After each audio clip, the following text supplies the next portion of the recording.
Quand on part en randonnée, on cherche le calme, la nature, la solitude. Mais parfois, on trouve autre chose, quelque chose qu'on n'aurait jamais dû croiser. Voici 3 histoires supposément vraies qui montrent que certaines randonnées ne mènent pas toujours là où on pense. Accrochez-vous. Et surtout, ne vous retournez pas. Je suis pas du genre à croire aux histoires de fantômes ou aux légendes locales. Mais ce que j'ai vécu l'été dernier m'a obligé à reconsidérer certaines choses. Tout a commencé par une simple randonnée. Le genre de balade que je fais chaque année, en solo. Je suis partie pour 3 jours de marche dans le Haut-Doubs. Je connais bien les sentiers, mais cette fois, j'ai voulu tenter un parcours un peu différent. Un guide local m'avait parlé d'un vieux sentier qui longe une écluse abandonnée, près d'un ancien canal asséché. Ce n'était pas sur les cartes officielles. Je suis partie tôt. Le sentier était étroit, mais clair, jusqu'à ce que j'arrive à l'écluse. Un silence étrange flottait, un silence trop parfait. J'ai posé ma main sur un vieux levier rouillé, et j'ai entendu un cliquetis derrière moi, comme une chaîne traînée sur le sol. Je me retourne. Rien. Mais j'ai senti un regard. J'ai repris la marche.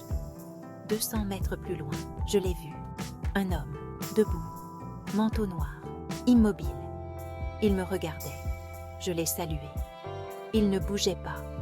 Puis il m'a tourné le dos et est entré dans les bois, lentement, sans un bruit, comme s'il flottait. J'ai décidé de faire demi-tour. Mais en revenant, le sentier me semblait différent. Comme si je marchais dans une copie déformée de la réalité. Et puis, je suis retombée sur l'écluse. La même. Mais cette fois, le levier était baissé. Et une chaîne fraîche était posée au sol. Des traces de pas mouillés menaient jusqu'au canal asséché. Et j'ai compris que je n'étais pas seule. J'ai couru, j'ai hurlé. Pas une réponse. Juste la forêt. Et ce silence qui me collait à la peau. Quand je suis enfin rentrée au village, j'ai raconté ce que j'avais vu. Le guide m'a regardé droit dans les yeux et m'a dit « Vous n'auriez jamais dû aller là-bas. Ce sentier, on l'a fermé en 2003, après qu'un type se soit pendu avec une chaîne. On n'a jamais retrouvé son corps, juste ses vêtements.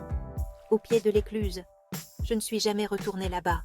Mais la nuit, parfois, j'entends encore cette chaîne, cliquetis, juste derrière moi. » Je préfère rester anonyme. Ce que je vais raconter, je ne devrais même pas le dire. Mais je le fais parce que je ne dors plus. Et j'ai besoin de l'évacuer. Je suis ancien militaire. Et pourtant, rien ne m'avait préparé à ce que j'ai vu dans ces bois. Il y a 2 ans, randonnée solo dans les Landes. Zone totalement isolée. Après 2 jours de marche, je suis tombée sur un vieux sentier. Très étroit. Une pierre étrange à son entrée, gravée de symboles incompréhensibles.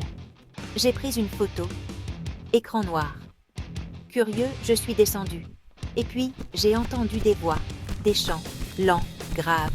Des sons comme récités par des enfants et des vieillards en même temps.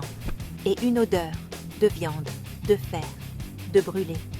J'ai continué, fascinée, et je suis tombée sur une clairière. En contrebas, une sorte d'hôtel primitif.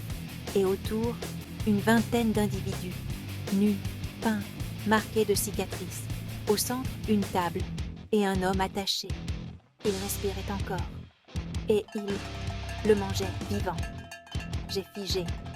Un seul des membres du groupe m'a vu. Il ne m'a pas crié dessus. Il m'a juste regardé. Longtemps. J'ai reculé, puis couru. Mais tout autour de moi, les chants reprenaient. Partout. Et la forêt changeait.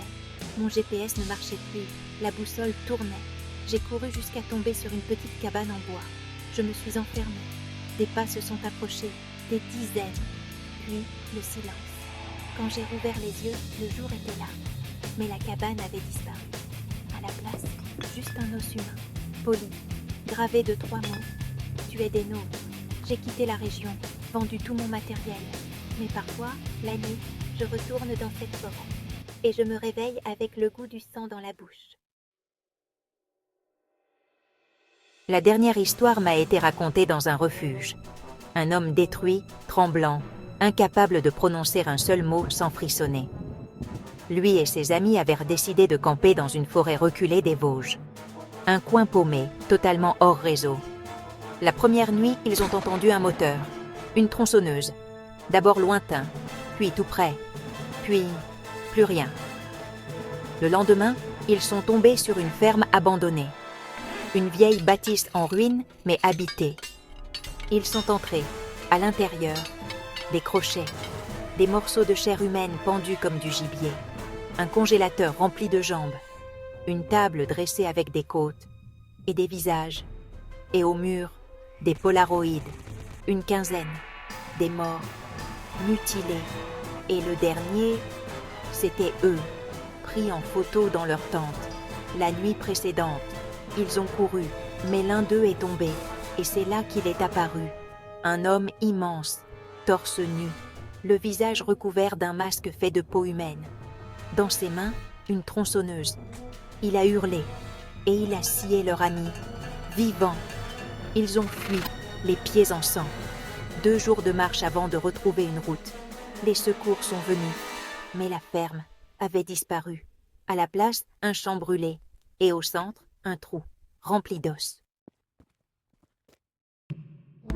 Il y a des endroits qui ne veulent pas être trouvés, des familles qui vivent hors du monde, et des hommes qui ne tuent pas pour survivre, mais parce qu'ils aiment le goût.